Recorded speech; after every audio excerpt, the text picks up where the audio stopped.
Diet గురించి అందరు అడుగుతున్నారు. దాంట్లో ఎలాంటి బిస్కెట్స్ పెట్టాలి మా పిల్లలకి, ఈ బిస్కెట్స్ తెస్తున్నాము, దాన్ని పాలల్లో నానేసి పెడుతున్నాము, మంచిదేనా అని అడుగుతున్నారు.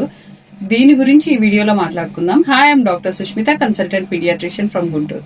ఇది పెద్ద మిస్టేక్ అండి. మీరు బిస్కెట్స్ ని పాలల్లో నానేయటం గానీ, నీళ్ళల్లో నానేసి పెట్టడం గానీ, ఇదంతా అస్సలు మంచిది కాదు. దాంట్లో మైదా ఉంటది, షుగర్స్ ఉంటాయి, ప్లస్ రిఫైన్డ్ ఆయిల్స్ ఉంటాయి.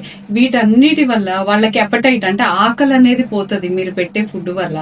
సో వాళ్ళు ఒకటి రెండు బిస్కెట్స్ ఏగా ఏముంది తర్వాత అన్నం పెట్టుకోవచ్చు అనుకుంటారు.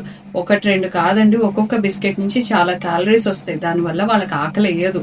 సో మీరు బిస్కెట్స్ అనేవి అవాయిడ్ చేయండి. ఒకవేళ పెట్టదలుచుకుంటే మీరు ఇంట్లో తయారు చేసి పెట్టుకోండి.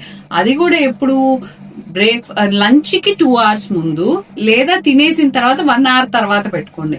అంతే తప్పితే కరెక్ట్ గా తినే అరగంట ముందు, గంట ముందు పెట్టేసుకుంటే వాళ్ళు అన్నం తినరు. సరే, మేము ఓట్ బిస్కెట్స్ పెట్టుకుంటామంటారు. దాంట్లో కూడా ఎంతో కొంత మైదా, ప్రిజర్వేటివ్స్ ఇవన్నీ యాడ్ చేస్తారు. మీరు ఇంట్లో తయారు చేసుకున్న బిస్కెట్స్ ఏమన్నా చాలా రోజులు, సంవత్సరాల పాటు ఏమన్నా స్టోర్ ఉంటాయా? కాదు కదా. ప్రిజర్వేటివ్స్ యాడ్ చేయండి, అంత ఉండదు.